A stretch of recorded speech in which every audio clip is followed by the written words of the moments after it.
Olá, bom dia. São 10 horas em Manaus. Eu sou Gabriela Moreno e o Boletim em Tempo desta quarta-feira está no ar.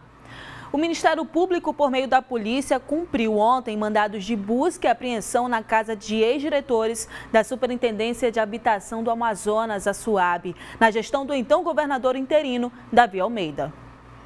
Tráfico de influência, fraude e dispensa indevida de licitações. Esses são os crimes apontados pelo Ministério Público contra Nilson Cardoso, Leandro Xavier e José Júlio César Correia, todos do alto escalão da Superintendência Habitacional do Amazonas, na gestão do ex-governador Davi Almeida.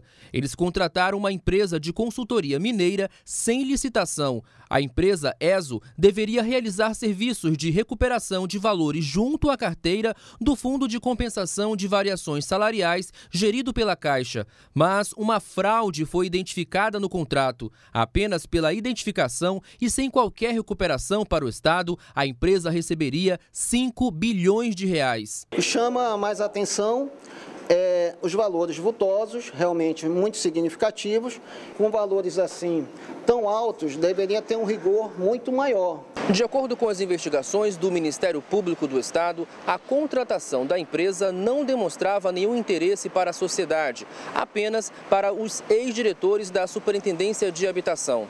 Nem a empresa e nem eles chegaram a receber qualquer tipo de valor, mas a empresa continua brigando na Justiça para receber esse dinheiro. Na verdade, isso se tratava de uma fraude e com isso o que se observou é que foi uma contratação para nada. Esse era o verdadeiro objetivo, um assalto aos cofres públicos, onde o povo do Amazonas ia ser prejudicado. Há indícios de que havia influência indevida nas decisões da SUAB praticada por José Júlio César, que estava fora de qualquer cargo na SUAB, mas passou a advogar para a empresa contratada. Ele tinha a promessa de receber 200 milhões de reais a título de prêmio. Segundo o MP, não há indícios do envolvimento de Davi Almeida com o caso.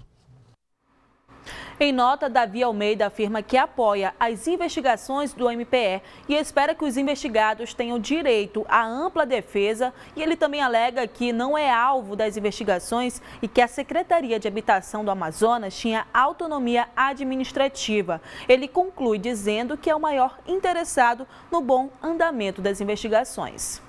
E olha só, as contas do ex-governador Amazonino Mendes referentes ao exercício de 2018 foram reprovadas pelo TCE. Agora a decisão vai para os deputados na Assembleia Legislativa.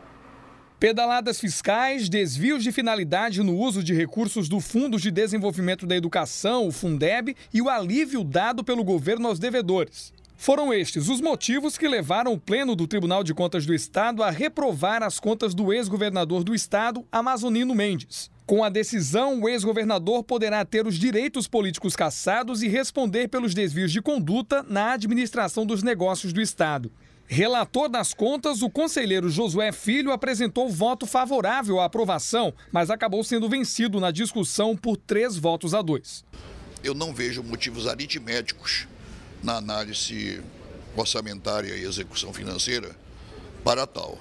Mas os meus colegas fizeram outras pontuações extra às vertentes e às obrigações constitucionais. O parecer do Ministério Público de Contas foi determinante para a reprovação. Segundo a Procuradoria de Contas, o ex-governador registrou nas contas dívidas não cobradas. Essa mágica contábil visava aliviar a situação fiscal do governo. Por causa das pedaladas, Amazonino afirmou durante a campanha do ano passado que a casa estava arrumada. Mas, segundo a atual administração de Wilson Lima, o rombo herdado da gestão dele alcança 3 bilhões de reais. Não tem outro nome a não ser pedaladas.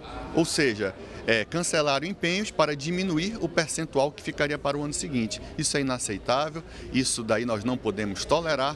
Esta foi a primeira vez em 37 anos que um chefe do Executivo teve as contas reprovadas pelo Tribunal de Contas do Estado do Amazonas. O parecer será enviado à Assembleia Legislativa para votação e só depois será encaminhado à Corte Eleitoral do Estado do Amazonas. O relator das contas de 2017, o conselheiro Júlio Pinheiro, comparou a dívida ativa entre os 2 anos. Em 2017, empresas deviam ao erário aproximadamente 5 bilhões de reais. Em 2018, a dívida aumentou em mais de 1,5 bilhão, um crescimento de 30%. Em 2017, o Estado até conseguiu recuperar 37 milhões das empresas devedoras. Já em 2018, a recuperação foi mínima, pouco mais de R$1 milhão. Entre as principais empresas devedoras estão a Petrobras, a Amazonas Energia e a Humanizare, que administra os presídios do Estado.